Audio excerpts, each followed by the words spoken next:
Bengal jewellers लूटकांड का खुलासा, 7 अपराधी गिरफ्तार, कई राज्यों में थे सक्रिय, भारी मात्रा में लूट का माल बरामद। गोड्डा पुलिस ने 8 जुलाई को हुए बंगाल ज्वेलर्स लूटकांड का खुलासा करते हुए 7 अपराधियों को गिरफ्तार किया है।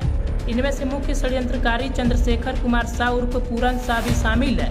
पुलिस ने पूरन शाह की निशानदेही पर लूटे गए जेवर भी बरामद किए हैं। इस मामले में जांच के लिए एक विशेष जांच दल SIT का गठन किया गया था। मानवीय और तकनीकी साक्ष्यों के आधार पर पहले 2 आरोपियों को न्यायिक हिरासत में भेजा गया था। गोड्डा पुलिस अधीक्षक मुकेश कुमार को गुप्त सूचना मिली कि इस कांड में शामिल अन्य अपराधी दुमका जिले के बासुकीनाथ में छिपे हुए हैं। इस सूचना के सत्यापन के बाद अनुमंडल पुलिस पदाधिकारी आकाश कुमार भारद्वाज के नेतृत्व में एक SIT टीम ने 13 अगस्त को बासुकीनाथ में छापेमारी की। छापेमारी के दौरान चंद्रशेखर कुमार शाह उर्फ पूरन शाह को हिरासत में लिया गया। पूछताछ में पूरन शाह ने बंगाल ज्वेलर्स लूटकांड के साथ साथ जामताड़ा, बौंसी, बिहार, नौनीहाट और तलझारी, दुमका में हुई अन्य जेवर दुकानों में लूट में भी अपनी संलिप्तता स्वीकार की। पूरन शाह ने बताया कि जामताड़ा, बौंसी, नौनीहाट और तलझारी लूटकांड का जेवर उसने गोड्डा के विभिन्न दुकानों में कम दामों पर बेचा था। वहीं बंगाल ज्वेलर्स लूटकांड का जेवर बौंसी निवासी कारू शाह के माध्यम से बौंसी के सरवन ज्वेलर्स में बेचा गया था। पूरन शाह की निशानदेही पर गोड्डा के विभिन्न जेवर दुकानों से लूटे गए जेवर बरामद किए गए हैं। जेवर बरामदगी के बाद उन ज्वेलर्स दुकान संचालकों को भी गिरफ्तार किया गया, जिन्होंने अवैध रूप से लूटे गए जेवर खरीदे और बेचे थे। इस संबंध में गोड्डा नगर थाना में संबंधित धाराओं के तहत मामला दर्ज कर आगे की जांच जारी है तथा गिरफ्तार अभियुक्तों के संबंध में आपराधिक इतिहास का पता किया जा रहा है। गोड्डा पुलिस चोरी की घटना के खिलाफ जीरो टॉलरेंस पॉलिसी पर कार्य कर रही है। पड़ोसी जिला एवं राज्यों से जेवर लूट संबंधित कांड की जानकारी जुटाई जा रही है।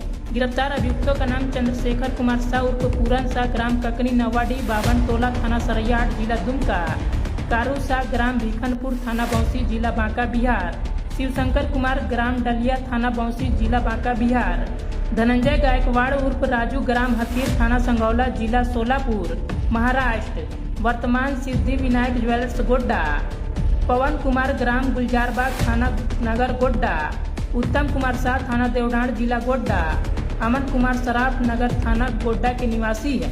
इन लोगों के पास से जब्त किया गया सामानों में बौंसी स्थित सरवन ज्वेलर्स से 28 ग्राम गलाया सोना, बंगाल ज्वेलर्स से लूटा हुआ, बौंसी स्थित सरवन ज्वेलर्स से 3.5 किलोग्राम गलाया हुआ चांदी, नौनीहाट एवं बौंसी से लूटा एवं चोरी का, अमन सराफ के पास से 114 ग्राम चांदी गलाया हुआ, बौंसी से चोरी का, उत्तम कुमार के पास से 10 ग्राम सोना कटा छटा जामताड़ा से लूट का, धनंजय गायकवाड़ उर्फ राजू के पास से 1.5 किलोग्राम चांदी तलझारी से लूटा हुआ, पवन कुमार के पास से 355 ग्राम चांदी बौंसी से चोरी का बरामद किया गया है।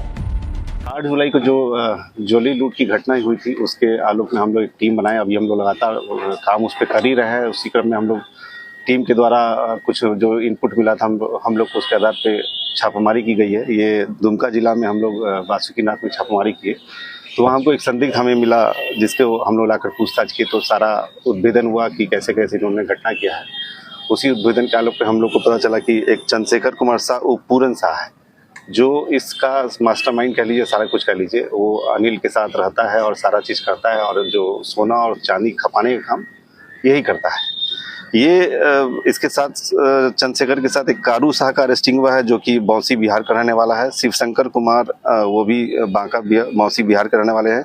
धनंजय गायकवाड़ जो यहीं के सिद्धि विनायक ज्वेलर्स के हैं। पवन कुमार जो यहीं गोड्डा जिला के हैं। उत्तम कुमार शाह ये भी देवनार के हैं, और अमन कुमार सराफ जो यही रोहतारा के हैं। इन सब के पास से जो हम लोग को सामान मिला है, वो बौंसी जो श्रवण ज्वेलर्स है, उसके पास से हम लोग को 28 ग्राम गलाया हुआ सोना मिला, जो बंगाल ज्वेलर्स में जो लूट हुआ था उसका ये सोना है।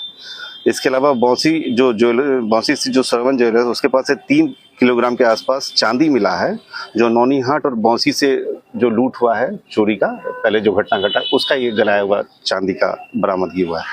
अमन सराफा के पास से 114 ग्राम चांदी गलाया हुआ मिला, जो बौंसी से जो चोरी हुआ था उसका है। इसके अलावा उत्तम कुमार के पास से 10 ग्राम सोना कटा छटा, जो जामताड़ा में याद कीजिएगा आपको, दिसंबर में एक घटना घटा था, वो उस लूट का ये सोना है। धनंजय गायकवाड़ उस राजू के पास से 1.5 किलोग्राम चांदी तालझरी से लूटा हुआ है, ये वो बरामद हुआ है। और पवन कुमार के पास से 355 ग्राम चांदी बौंसी से जो लूटा हुआ है उसका बरामद हुआ है। तो ये गिरफ्तारी हुई है। पवन कुमार है, ये यहीं गोड्डा का है, गुलजारबाग का। उत्तम देवडार का है, और अमन है यहीं रोहतारा का। इन लोगों में आपस में क्या लिंक है? ये क्या करते हैं कि सभी को ज़्यादा पैसा कमाना है तो सस्ते में ले लेते हैं, चोरी का जो लूटा हुआ सामान है ले लेते हैं, और गलने के बाद तो बना देंगे तो फिर आपका उनका जहाँ मार्कर लग गया तो फिर आप आइडेंटिटी नहीं कर पाएंगे कि सोना किसका था और कहाँ से आया था। ये तो जैसे ही देने गया तो हम लोग को पता चला कि यहाँ खपाया, वो मिल गया हम लोग को, नहीं तो कुछ दिन बाद ये हम लोग को मिलता भी। तो एक सुराग से मतलब इतनी हाँ, एक और उस दिन हम लोग के हाथ से बच गया है अनिल सिंह।